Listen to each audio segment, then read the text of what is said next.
नमस्ते भाई। उम्मीद करता हूँ आप सभी बिल्कुल ठीक होंगे और क्लास लेने के लिए आप सभी बिल्कुल तैयार होंगे। एक बार फटाफट से मुझे बता दीजिए कौन कौन बच्चा क्लास के अंदर आ चुका है, क्योंकि आपके आ जाने से क्लास का माहौल एक अलग लेवल पर पहुंच जाता है और इसको अलग लेवल पर पहुंचाने वाले आप सभी लोग हैं। आप सभी जानते हैं ये कोई आम क्लास नहीं है। पूछता है भारत में मैं जीत राणा स्वागत करता हूं आप सभी का। मैं देखना चाहूंगा कौन कौन बच्चा क्लास में आ चुका है। देख पा रहा हूं अवंतिका मिश्रा, बबलू, बजरंगी, प्रसाद गुप्ता, उमेश यादव, विशाल कुमार राधे, अभिषेक नंदन, अभिषेक आनंद, माधव गलगोटिया, वैशाली, उमेश, आयुषी, हीना, प्रीति, पवन, दीक्षा, कांची, ठीक है, मयूरी, आयुषी, बहुत सारे बच्चे सरता आ चुके हैं और अच्छा लगा भैया आप सभी को यहाँ देखकर। That's basically a pleasant thing to see you here. And भैया स्टार्ट कर रहे हैं अपना आधुनिक भारत। क्या स्टार्ट कर रहे हैं बाबू? आधुनिक भारत यहाँ पर हम स्टार्ट कर रहे हैं बिना किसी परेशानी के। बताइए हम लास्ट किस टॉपिक पर थे, सो दैट कि मैं वहां से इसको स्टार्ट करा पाऊं। आनंद जी बताइए। ये आपका ओवरऑल सिलेबस होता है जिसके अंदर हम बात कर रहे हैं, और जहां तक मुझे याद जाता है लास्ट क्लास में हम बात कर चुके थे। यहाँ पर हम चल रहे थे जो बंगाल किंगडम है उसके बारे में हम पढ़ा रहे थे। और अगर किसी बच्चे को यहां तक दिक्कत है तो बता दो, नहीं तो हम इससे आगे बढ़ेंगे। फटाफट बताओ।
हाँ जी, क्या कह रहे हो?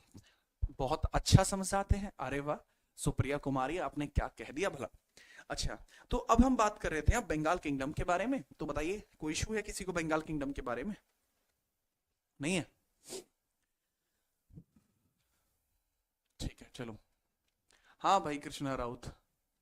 ओके, नेक्स्ट आप हेडिंग समझिए हम किसके बारे में पढ़ने वाले हैं। तो आप समझेंगे बंगाल साम्राज्य के बारे में पढ़ने वाले हैं। बंगाल क्षेत्र राज्य, बंगाल प्रोविंशियल किंगडम। हेडिंग है हमारी बंगाल क्षेत्र राज्य, बंगाल प्रोविंशियल किंगडम, बंगाल क्षेत्र राज्य, बंगाल क्षेत्रीय राज्य, क्षेत्रीय राज्य, और इसको हम बोलते हैं Bengal provincial kingdom,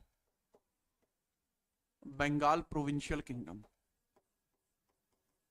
provincial kingdom,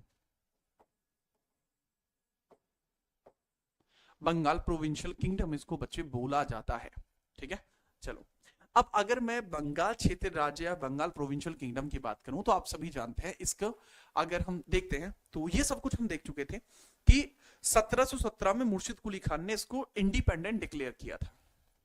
ठीक है, तो मैंने बताया 1717 में एक स्वतंत्र प्रांत बना था, स्वतंत्र प्रांत बनाया गया, स्वतंत्र प्रांत बना। ठीक है, किसके द्वारा? भाई मुर्शिद कुली खान, भाई मुर्शिद कुली खान, भाई मुर्शिद कुली खान। अभी कोई दिक्कत तो नहीं है बाबू? यहां तक नोट करना है ये? ठीक है, चलो। तो जैसा मैंने यहां पे आपको बताया, इस हिसाब से ही आप याद रखेंगे। जब ये इंडिपेंडेंट प्रोविंस कब बनता है? इंडिपेंडेंट, इंडिपेंडेंट प्रोविंस कब बनता है ये? सर जी इंडिपेंडेंट प्रोविंस बनता है 1717 में। किसके द्वारा बनता है? भाई मुर्शिद कुली खान, भाई मुर्शिद कुली खान, मुर्शिद कुली खान के द्वारा ये एक इंडिपेंडेंट किंगडम के तौर पर फॉर्म होता है। अब यहां पर एक बात आपको समझनी होगी कि भाई इससे पहले ये मुगल साम्राज्य का हिस्सा था, इससे पहले ये, ठीक है, हाँ, इससे पहले ये मुगल साम्राज्य का हिस्सा था, इससे पहले मुगल साम्राज्य का हिस्सा था, मुगल क्षेत्र का हिस्सा था। ठीक है सर जी। तो इसमें नवाब का पद होगा जो इस पूरे क्षेत्र का मुख्य व्यक्ति रहेगा। नवाब का एक पद रहेगा जो पूरे क्षेत्र का मुख्य व्यक्ति होगा। तो वो कौन था यहां पर? ठीक है, तो बंगाल का पहला नवाब आपको कौन देखने को मिला? बंगाल का पहला नवाब, बंगाल का पहला नवाब, बंगाल का पहला नवाब आपको कौन देखने को मिला? So that is the person मुर्शिद कुली खान, मुर्शिद कुली खान।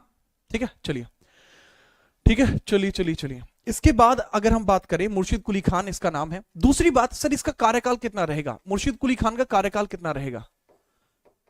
सर जी स्वतंत्र तौर पर जब इसने इसको संभाला है, स्वतंत्र तौर पर जब ये संभाल रहा है मैटर को, तो उस हिसाब से आप याद रखेंगे 1717 से लेके 1717 से लेके 1727, 1717 से लेके 1727 तक रहेगा, 1717 से लेके 1727 तक रहेगा मुर्शिद कुली खान का टेन्योर।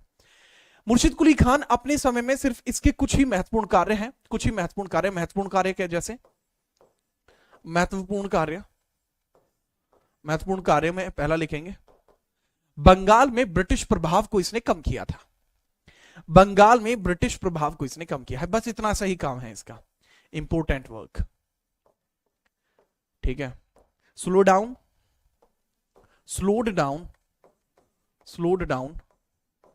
ब्रिटिश इंपैक्ट इन बंगाल, ब्रिटिश इंपैक्ट इन बंगाल।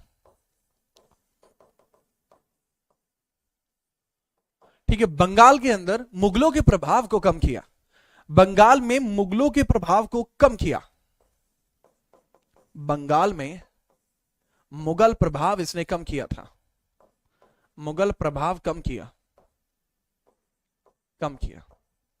ठीक है, याद रखना। उसके बाद 1727 में इसकी डेथ हो जाती है, अगला रूलर इसका पुत्र बनता है। 1727 में इसकी मृत्यु हो गई, 1727 में क्या होगी बाबू? इसकी मृत्यु होगी, death. He died in 1727। Sir capital को मुर्शिदाबाद किया था बेटा, वो इस टेन्योर से पहले किया था, और वो चीज मैं लिखवा चुका हूं कल। हैप्पी बेटा, हैप्पी ये मैंने लिखवा दिया। 1704 में बंगाल की राजधानी को ढाका से मुर्शिदाबाद किया था, जब ये मुर्शिद कुली खान औरंगजेब का बंगाल का सूबेदार हुआ करता था। ये तब की बात है ना? तो वो बात अलग थी, ये बात अलग है। ठीक है, अब यहां पर जो नेक्स्ट बनेगा इसका उत्तराधिकारी बनेगा। ठीक है, याद रखना। ठीक है, कोई दिक्कत नहीं सर? ठीक है, चलो, इसका उत्तराधिकारी कौन बनेगा? सुजाउद्दीन। सुजाउद्दीन जो इसका दामाद हुआ करता था। ठीक है, इसका दामाद इसका उत्तराधिकारी बनता है, जिसका नाम है सुजाउद्दीन। ओ सॉरी, ब्रिटिश प्रभाव, मैंने मुगल प्रभाव कर दिया। अरे भाई मैंने गलत लिख दिया, यहां ब्रिटिश लिखना था, ब्रिटिश।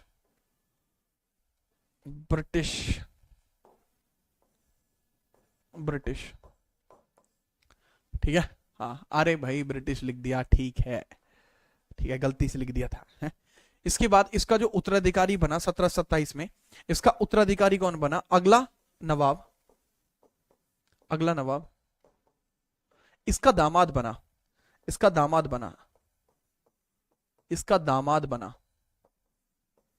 अगला नवाब इसका दामाद बना। His successor was his son in law, his successor was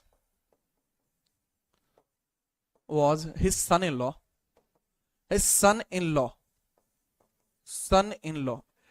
successor कौन बना बाबू? इसका सन इन लॉ बना, जिसका नाम क्या था? बेसिकली सन इन लॉ का नाम क्या था बाबू?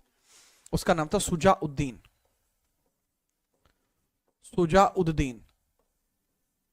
चलिए, सुजाउद्दीन की अब हम बात करेंगे।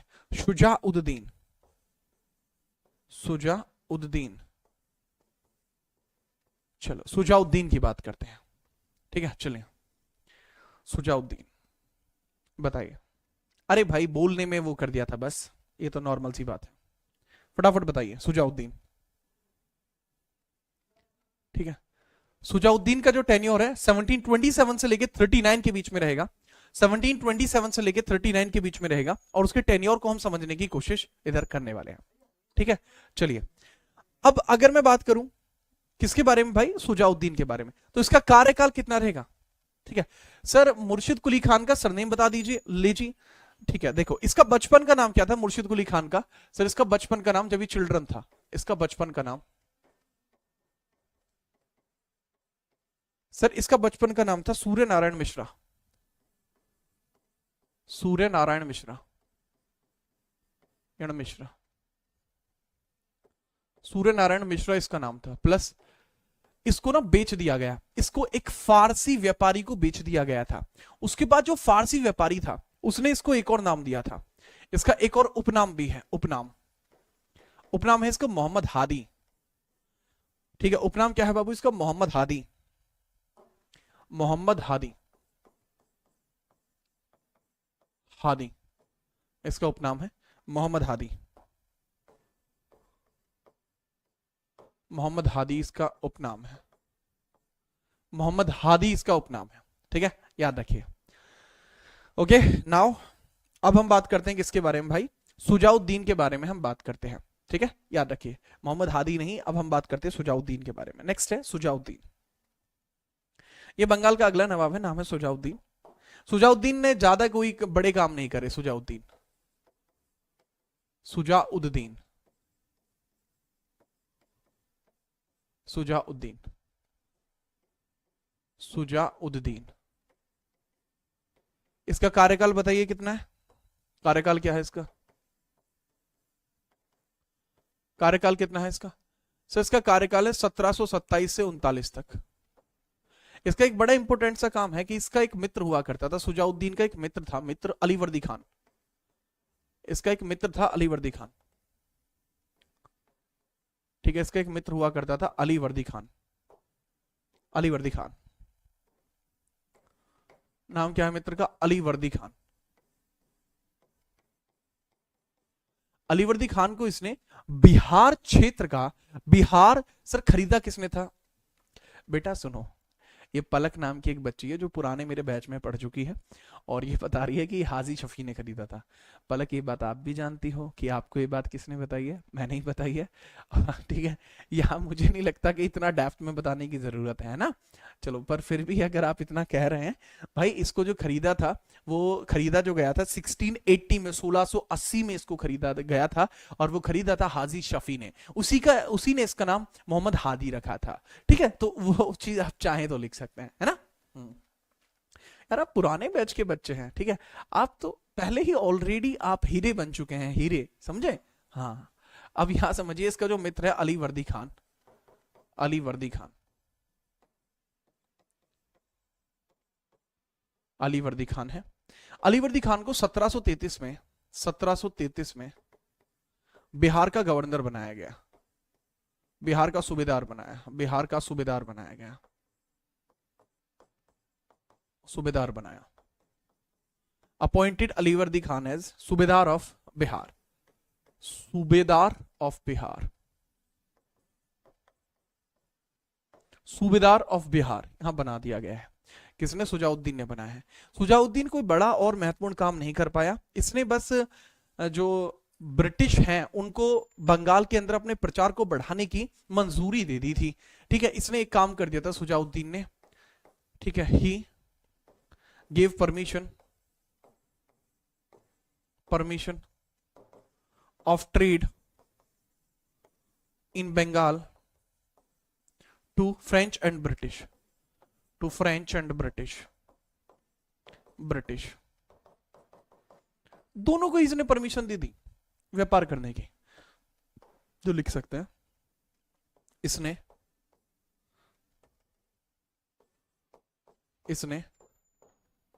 ब्रिटिश व फ्रेंच दोनों को, इसने ब्रिटिश, बाबू वो सुनो, इसने ब्रिटिश व फ्रेंच दोनों को दोनों को, बंगाल में व्यापार की आज्ञा दी, बंगाल में व्यापार की आज्ञा दी, व्यापार की आज्ञा दी, आज्ञा दी। इसने कह दिया कि भैया बंगाल में व्यापार करिए। ठीक है, चलिए बात आई क्लियर? हाँ जी सर, बिल्कुल समझ में आ गई। इसने कह दिया कि भाई खुल के खेलो। ठीक है, चलिए। सुजाउद्दीन जो था ये सन इन लॉ था। किसका सन इन लॉ था? मुर्शिद कुली खान का था। अरे ये तो मैंने बता तो दिया, सन इन लॉ था। इसका अगला नवाब इसका दामाद बना जो सुजाउद्दीन था। पीछे वाले पेज पे बता दिया था ये, समझ ही नहीं रहे। अच्छा, दूसरा, इसके बाद आप समझना 1739 में इसकी डेथ होती है। सुजाउद्दीन डाइड इन, इसकी मृत्यु कब हुई है? मृत्यु 1739 में मृत्यु हुई, और इसका उत्तराधिकारी इसका बेटा बना जिसका नाम है सरफराज खान। तो इसका उत्तराधिकारी कौन बना भाई? उत्तराधिकारी सक्सेसर कौन बना? उत्तराधिकारी यानी कि सक्सेसर, सक्सेसर कौन बना बाबू? सक्सेसर यानी उत्तराधिकारी बना सरफराज खान, इसका बेटा सरफराज खान, जो कि इसका सन है, इसका बेटा सरफराज खान, इस सन सरफराज। लेकिन यह चीज मुर्शिद कुली खान के बेटे का राजा के पद पर या नवाब के पद पर बैठना अलीवर्दी खान को पसंद नहीं आया, और अलीवर्दी खान ने इसके खिलाफ एक विद्रोह कर दिया। अलीवर्दी खान ने इसके खिलाफ एक विद्रोह कर दिया। तो 1740 में होता है बैटल ऑफ घेरिया। ठीक है, जैसे ये उत्तराधिकार के पद पर जैसे सरफराज खान बैठा इसका बेटा, तो भैया जो अलीवर्दी खान कहता है कि सरफराज खान मुगलों का दोस्त है। अलीवर्दी खान क्या बोलता है बाबू? कि सरफराज खान मुगलों का दोस्त है। दिमाग में आई बात? सरफराज खान मुगलों का दोस्त है। ये किसने कहा है? अलीवर्दी खान ने। और वो कहता है कि देशद्रोही है, इसे मारो। बस मैटर हो गया जी। इस वजह से इसका समझना, अलीवर्दी खान इसका विरोध करता है। अलीवर्दी खान ने, अलीवर्दी खान सरफराज का विरोध करता है, सरफराज का विरोध करता है और युद्ध छेड़ देता है। सरफराज का विरोध करता है, सरफराज का विरोध करता है तथा युद्ध छेड़ देता है, तथा युद्ध कर देता है, युद्ध छेड़ता है, युद्ध छेड़ता है। Started a battle. The battle of name was the name of battle was Battle of घेरिया। इस वजह से बाबू 1740 में आपको देखने को मिलता है बैटल ऑफ घेरिया। 1740 में आपको क्या देखने को मिलता है बाबू? बैटल ऑफ घेरिया, बैटल ऑफ घेरिया, घेरिया का युद्ध, घेरिया युद्ध, घेरिया युद्ध, घेरिया युद्ध। घेरिया युद्ध में कौन कौन लड़ते हैं सर? सरफराज और अलीवर्दी। एक तरफ है सरफराज और एक तरफ है अलीवर्दी। ठीक है, तो रुको एक मिनट। एक तरफ सरफराज और एक तरफ Alivardi, Sarfaraz and Alivardi, and Alivardi, Sarfaraz and Alivardi, Sarfaraz and Alivardi, Sarfaraz and Alivardi यहां पर आपको देखने को मिल जाएंगे।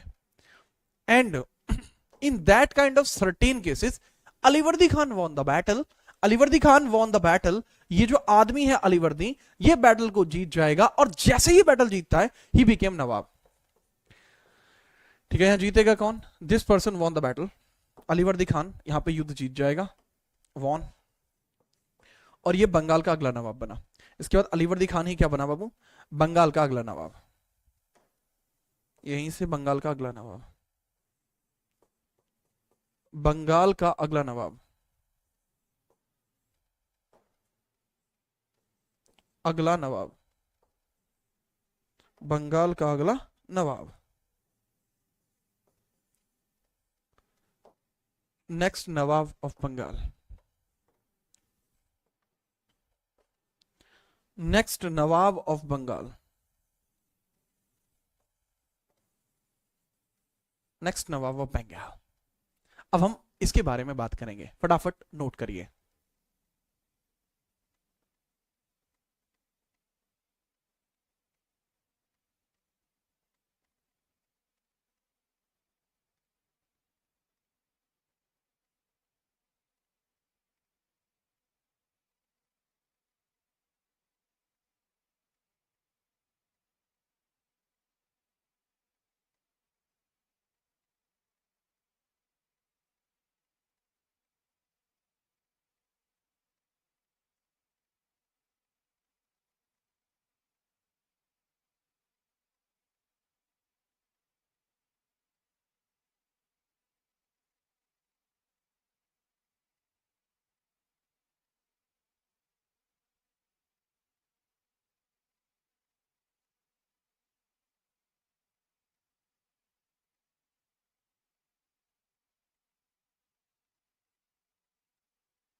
कैसे होती आई नोट? बबलू ने कर दिया।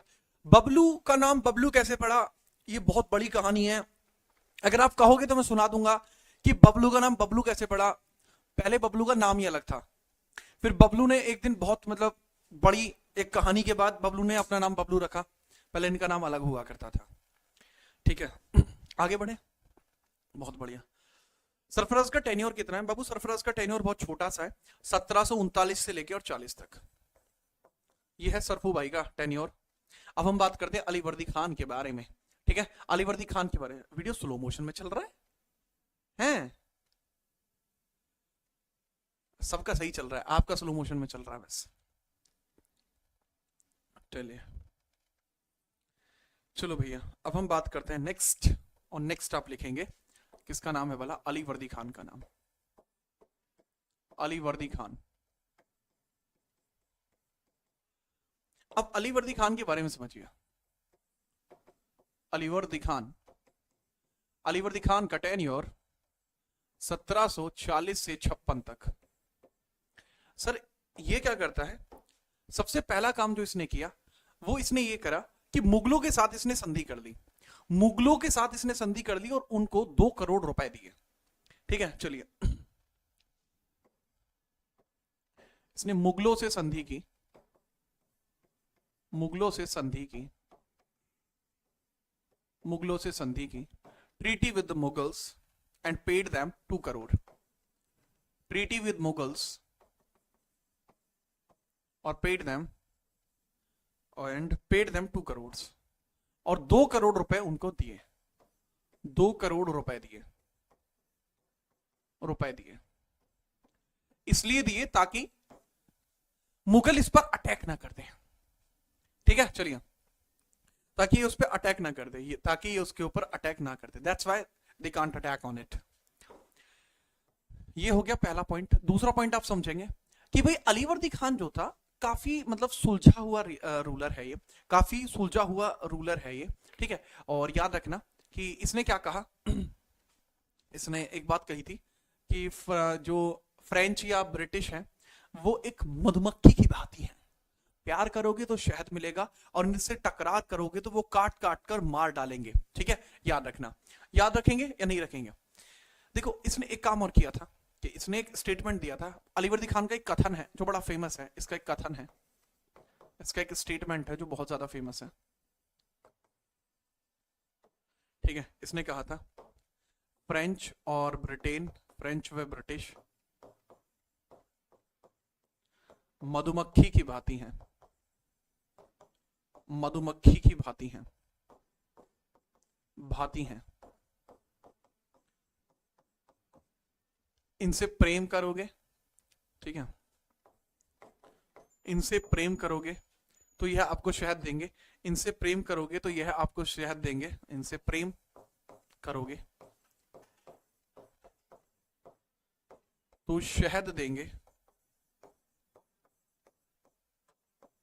देंगे अन्यथा अन्यथा दुश्मनी अन्यथा दुश्मनी में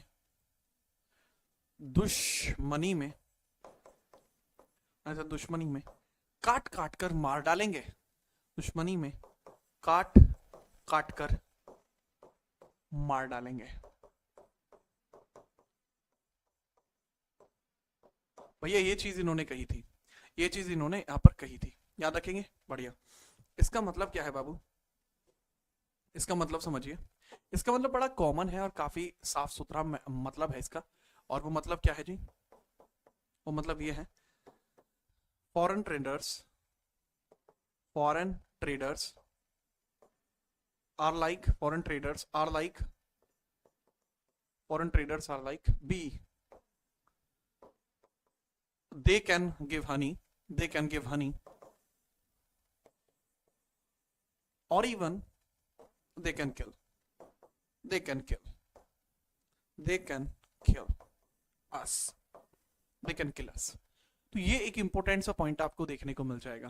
ठीक है, काम की बात है, आपको याद रखनी पड़ेगी, बिल्कुल याद रखनी पड़ेगी। इसके अलावा ये वो आदमी है जिसने जो बंगाल वाला क्षेत्र था वहां पर किलाबंदी करने से रोक दिया है फ्रेंच और ब्रिटिशर्स दोनों को। इसने, ये वही व्यक्ति है, इसने ब्रिटिश व फ्रेंच को भारत में किलेबंदी करने से रोका, या बंगाल में किलेबंदी करने से रोक दिया था। बंगाल में किलेबंदी करने से रोका था। बंगाल में किलेबंदी से रोका।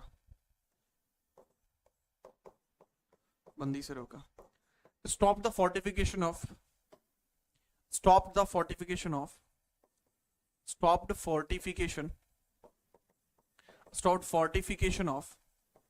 British and French. उनका जो फोर्टिफिकेशन है बाबू वो रोक दिया गया। ये हुई दो चीजें। जी हाँ, इसके बाद जो नेक्स्ट पॉइंट आपको देखने को मिल जाएगा, मिला है वो क्या है कि भाई 1756 में इसकी डेथ होती है और अगला रूलर कौन बनता है वो समझना। 1756 में इसकी डेथ होती है, 1756 में ही डाइड, 56 में इसकी मृत्यु होती है। इसका कोई बेटा नहीं है, इसका कोई लीगल बेटा नहीं है, इसका कोई भी लीगल बेटा नहीं है। ठीक है, इसका जो नेक्स्ट बनेगा वो समझिए। ठीक है, कौन बनेगा फटाफट बताइए। ठीक है, नेक्स्ट कौन बनेगा? ठीक है, नेक्स्ट कौन बनेगा? नाम है सिराज उद दौला। नेक्स्ट कौन बनेगा? सिराज उद दौला। इसकी डेथ के बाद नेक्स्ट रूलर कौन बनेगा? नेक्स्ट नवाब कौन बनेगा? सिराज उद दौला। सिराज उद दौला। ठीक है, सिराज उद दौला। बताइए इसका क्या लगता था? सिराज इसका क्या लगता था? जो पुराने वाले बच्चे, मैं उनसे पूछ रहा हूं, नए वाले बच्चे तो नोट करेंगे, पुराने वाले बच्चे बताएंगे क्या लगता था। पलक ने बता दिया जी, नाती बता रही है। ठीक है, चलिए। ठीक है, ओके। प्रियंका कुछ और बता रही हैं, अनुष्का कुछ और बता रही हैं। अरे भाई एक बार में बता दो। ठीक है, चलिए। हैप्पी का अलग कहना है कुछ। अब हैप्पी की बात तो मैं टाल भी नहीं सकता है, तो इसका नाती था। नाती मतलब इसकी बेटी का बेटा था। नाती था, नाती। इसका नाती था। नेक्स्ट नवाब कौन था? इसका नाती। तो अलीवर्दी का नाती। ठीक है, सन ऑफ अलीवर्दीज डॉटर।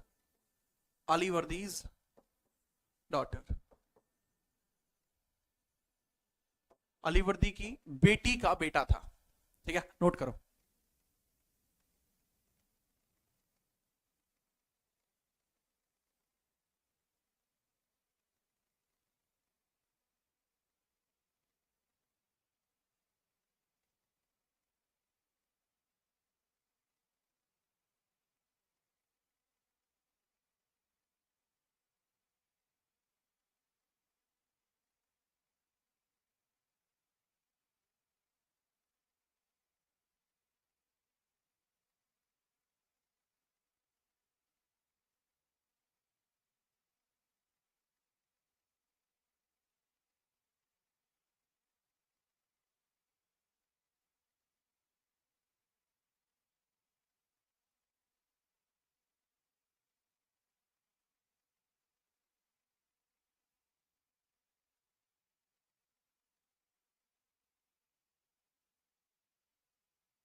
हाँ जी, इसकी कितनी बेटियां थी? 3 बेटियां थी, ठीक है।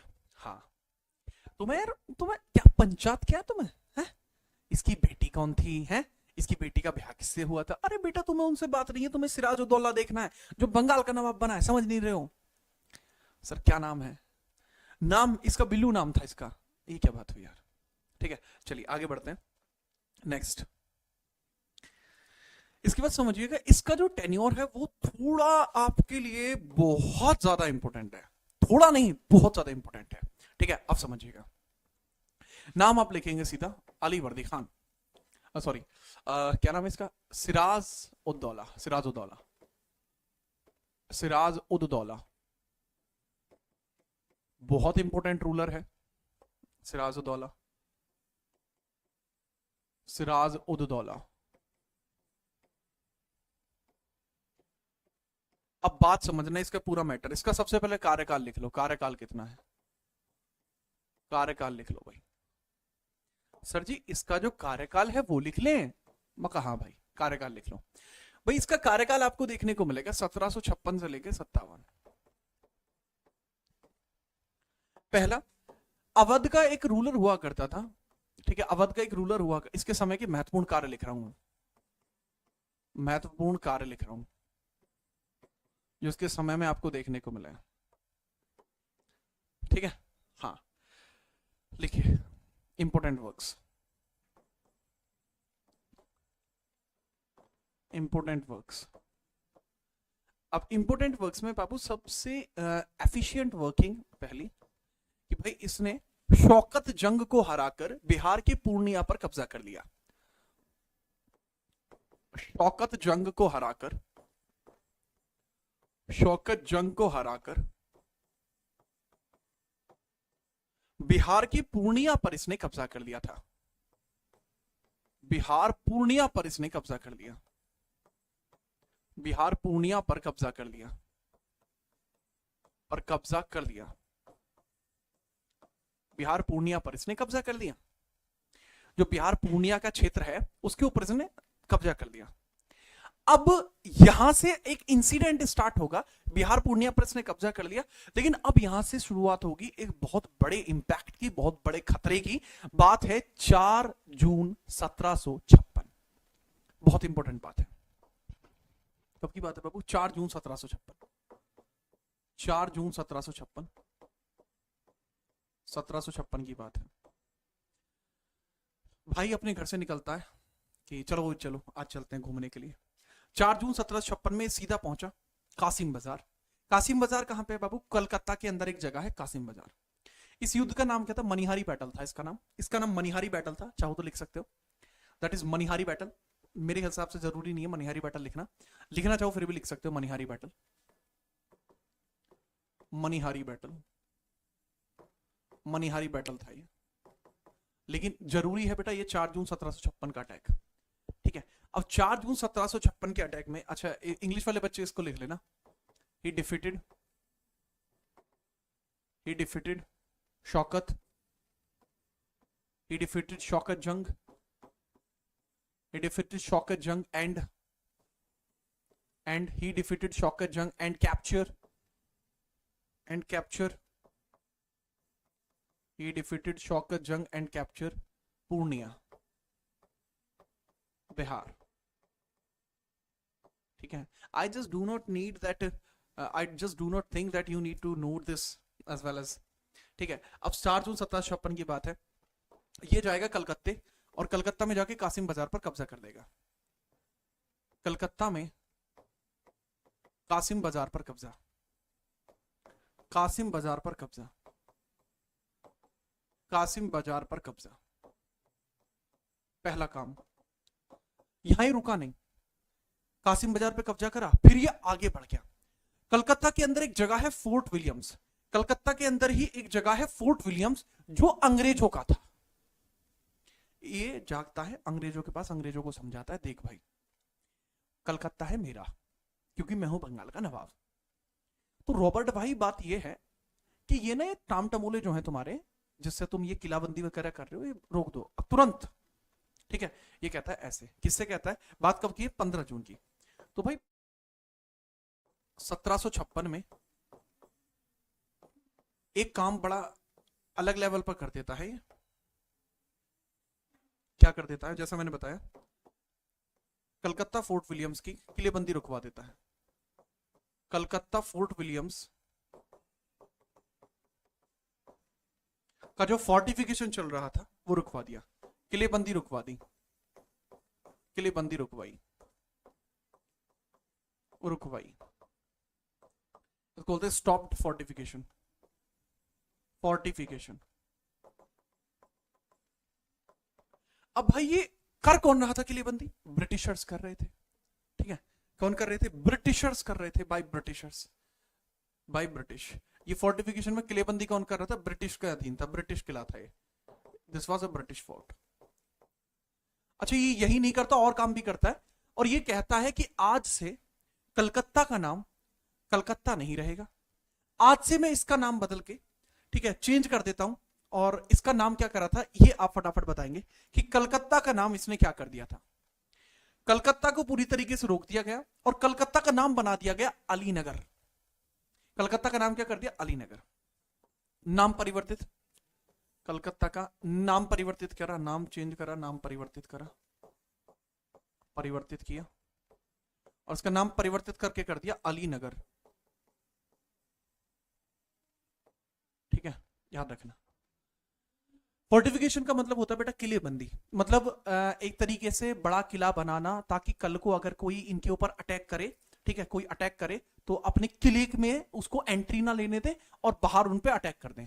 किलेबंदी ये होती है, अपनी घेराबंदी को मजबूत बनाना, बड़ी बड़ी दीवारें लगाना। अब ये मैटर हो गया।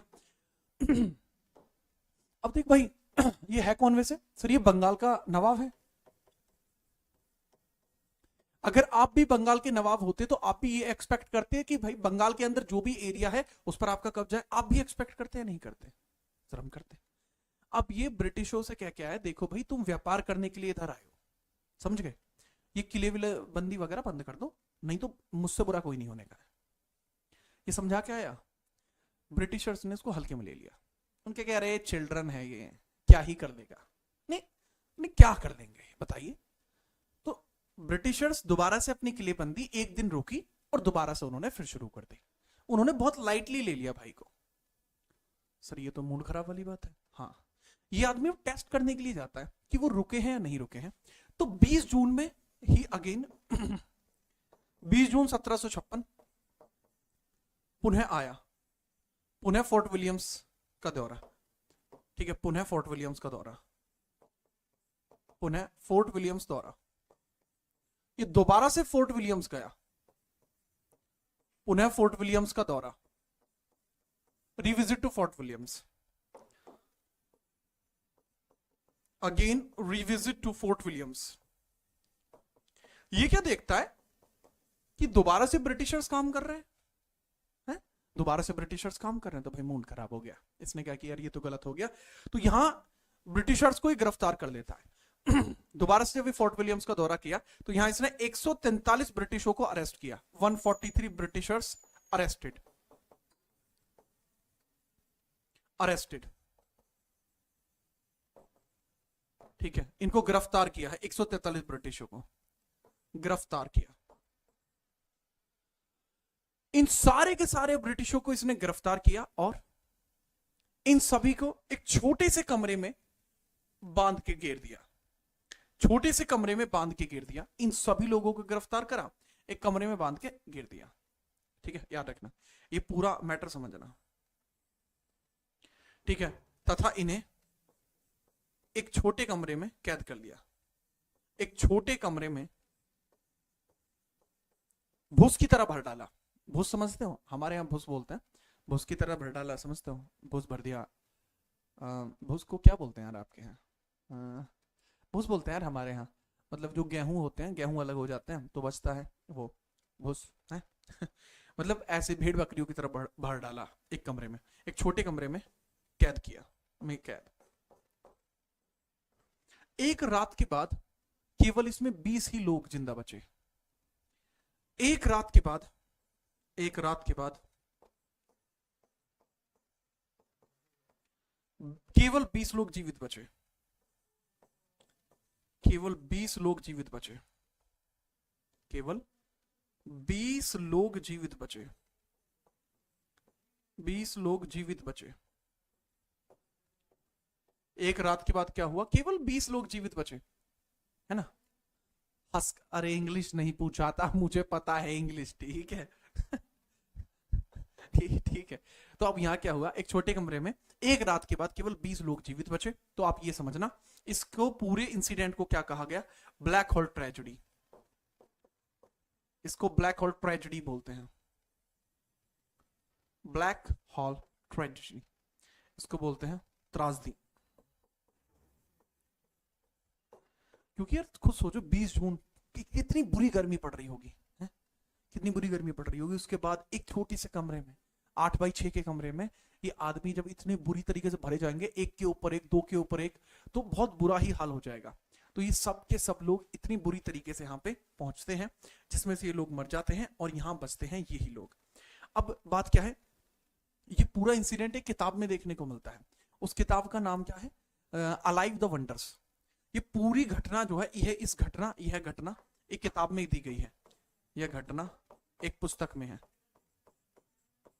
एक पुस्तक में है, यह घटना एक पुस्तक में है, यह घटना एक पुस्तक में है, जिस पुस्तक का नाम है बाबू अलाइव द वंडर्स।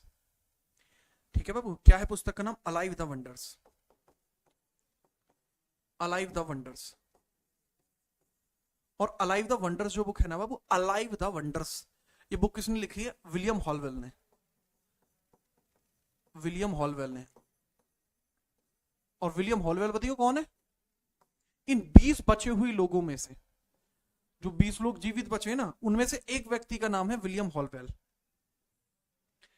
इनमें से 20 में से एक व्यक्ति का नाम है विलियम हॉलवेल।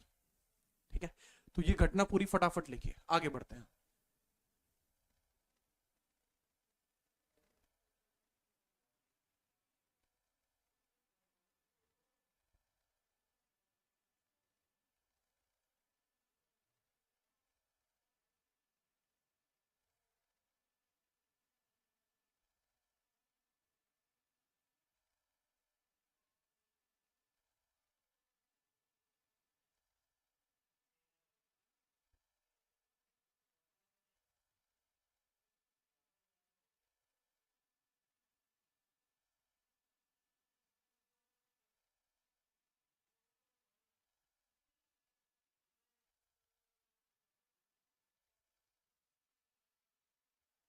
ठीक है, हाँ जी। एक जो है नोट हो गया, हाँ। इसमें, अरे भाई, इसमें बाबू लोगों की संख्या मैंने गलती से गलत लिखवा दी है। 3 लोग मैंने ऐड नहीं करे हैं, 3 मैंने कुछ लोग बचा दिए, 3 लोग मैंने ऐड नहीं करे गलती से। तो 143 की जगह पहले इसे 6 कर दीजिए, और 3 इसमें भी ऐड कर देना, 20 में भी ऐड कर देना, 23 हो जाएंगे। 143 मैंने लिखा था, ऐड कर दीजिए 146। ब्रिटिशर अरेस्ट हुए थे, जो बचे थे भाई वो भी 23 बचे थे, गलती से 20 लिख दिया है मैंने, अरे यार ध्यान कहाँ है मेरा। 23, 3 ऐड करने थे दोनों तरफ, 3 ऐड कर लेना। मैं 3 कम लेके चल रहा था, मैं भूल रहा था। ठीक है, मुझे याद आया कि यार बचे तो 23 थे, तो फिर मुझे याद आया मरे जो थे वो 123 मरे थे और 23 बचे थे। तो हाँ ठीक है, तो ऐसे मुझे याद आ गया, मुझे याद आया कि 123 लोग मरे थे। ठीक है, तो डेथ कितने लोगों की हुई थी, डेथ 123 डेथ हुई है यहाँ पे। डेथ जो हुई है वो, उससे मुझे याद आ गया कि डेथ हुई है बाबू 123। अब 123 में बचे थे 23 लोग, मगर 123 लोग जो है मर गए और 23 लोग बच गए, तो 140 हो गए, ऐसे मुझे याद है। ठीक है, याद रखना।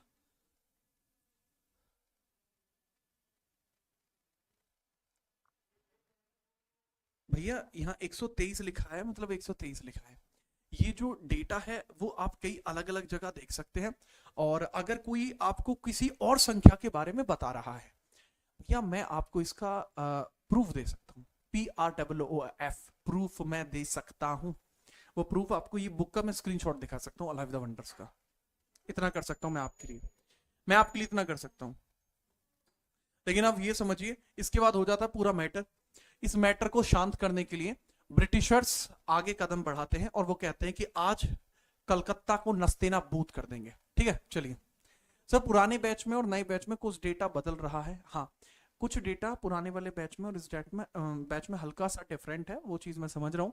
इसके पीछे का रीजन है कि कुछ एग्जाम्स के ओरिएंटेड होके पढ़ाना पड़ता है, ठीक है। तो कुछ एग्जाम्स में कुछ डेटा को किसी तरीके से रिप्रेजेंट किया गया है, कुछ तरीके से किसी तरीके से रिप्रेजेंट किया गया है। बट अभी जो वर्तमान में ये जो बैच में ले रहा हूं, इस बैच में अभी तक सारा का सारा डेटा अगर 2 जगह है तो 2 जगह मैंने लिखवाया है, वरना ये डेटा एक्यूरेट है। आप भी अगर अपडेट करें तो नए वाले डेट के अकॉर्डिंग डेटा को अपडेट कर लिया करें, ठीक है। चलो ठीक है, बहुत बढ़िया। चीजों में बदलाव जरूरी है, बदलाव प्रकृति का नियम है बस, ठीक है। पर आप निश्चिंत रहिए बाबू, जब क्वेश्चंस की प्रैक्टिस सारी हो जाती है ना, उसके बाद कोई टेंशन नहीं बचती, ठीक है। अब याद रखना, अब हालांकि जो ब्रिटिशर्स हैं वो इससे नाखुश हैं, परंतु वह एक संधि कर लेते हैं। ब्रिटिश इससे नाखुश है, ब्रिटिश इससे नाखुश है, नाखुश है, परंतु ब्रिटिश संधि कर लेते हैं, ब्रिटिश संधि कर लेते हैं, परंतु ब्रिटिश संधि कर लेते हैं, संधि कर लेते हैं,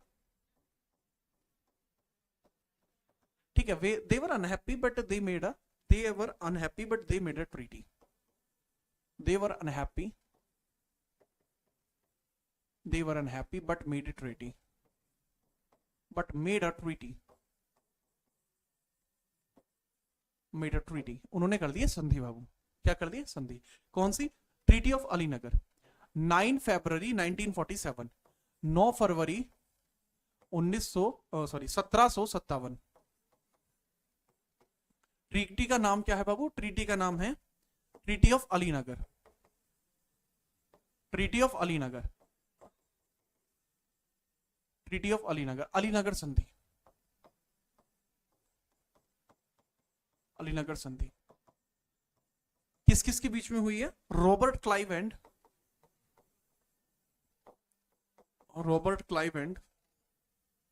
Siraj ud-Daula, Siraj ud-Daula, Siraj ud-Daula, Robert Clive and Siraj ud-Daula के मध्य होती है। इसके बाद क्या होता है बाबू कि जो अलीनगर है वो किसको चला जाता है? अलीनगर वेंट टू ब्रिटिशर्स, इस पर दोबारा से ब्रिटिशर्स का कब्जा हो जाता है, ठीक है। अच्छा, यहां पे माहौल शांत नहीं होता। अब ये संधि हो चुकी है कि हाँ ठीक है, आपस में हाथ मिला लो, कोई टेंशन नहीं। लेकिन जैसे ही दोबारा से जून का महीना शुरू होता है, 20 जून के दिन कुछ सैनिक आपस में विवाद करने लगते हैं, ठीक है। एक कृष्ण उपाध्याय सर नए नोट्स बना लें, अपडेट कर ले। बेटा अपडेट कर लो, खाली अपडेट बहुत रहेगा। मुझसे पढ़े हो ना आप पहले भी, तो खाली डेटा अपडेट कर लो। कहीं और अगर आप पढ़े हो तो नोट्स बना लो, बात खत्म। अगर मुझे से पढ़े हो खाली अपडेट करो, ठीक है, बात खत्म। यहां पे आप समझना, यहां पे मैटर होता है 20 जून 1757। 2-4 सैनिक आपस में लड़ने लगते हैं कि उस दिन तुम्हें मारा था, पिछली साल तुम्हारे जैसे पता है 123 मार दिया हमने, पता भी है। तो लोगों में आपस में क्या होता है, तो आराम से हो जाती है दिक्कत कि सैनिक कोई किसी से कुछ कह रहा है, कोई किसी से कुछ कह रहा है, और वो छोटी सी लड़ाई एक बड़े युद्ध का रूप ले लेती है। छोटी सी लड़ाई थी वो, 2 सैनिकों के आपस के बीच की बात थी, लेकिन वो बात बहुत बढ़ गई। इतनी बढ़ गई कि 23 जून को 1757 में प्लासी की लड़ाई हो गई। वो बात बहुत ज्यादा बढ़ जाती है, और ये जो बदले की भावना है ना, बस इस बदले की भावना के चक्कर में सारा मैटर हो गया। वो आपने अगर किसी भी बच्चे ने वो मूवी देखी है आपने, क्या नाम है उसका, अरे वो मैक्सिमस डेसिमस मेरिडियस, जो हीरो है, क्या नाम है उस movie? Predator, gladiator, right gladiator है ना मूवी। तो उसमें वो मुड़ के कहता है व्हाट्स योर नेम स्लेव, तो वो कहता है my name is Maximus Decimus Meridius and I will take my vengeance in this birth और इन द नेक्स्ट। कूल ही डायलॉग लगता है मुझे वो, ठीक है, एकदम कूल।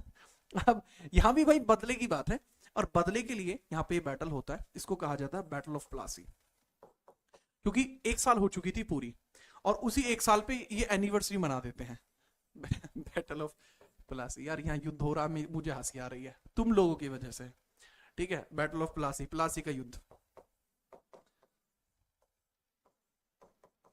प्लासी का युद्ध। अब जो बैटल ऑफ प्लासी होता है, इसमें एक तरफ तो है जी कौन, एक तरफ तो अपना सिराज चीता है, सिराज उद्दौला, लेकिन इसकी क्या यार, इसमें बहुत गलत हुआ है सिराजुद्दौला के साथ। सामने है रॉबर्ट क्लाइव।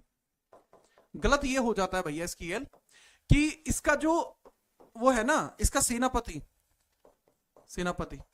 जिसका नाम है क्या बोला, मीर जफर, वो इसको धोखा दे देता है।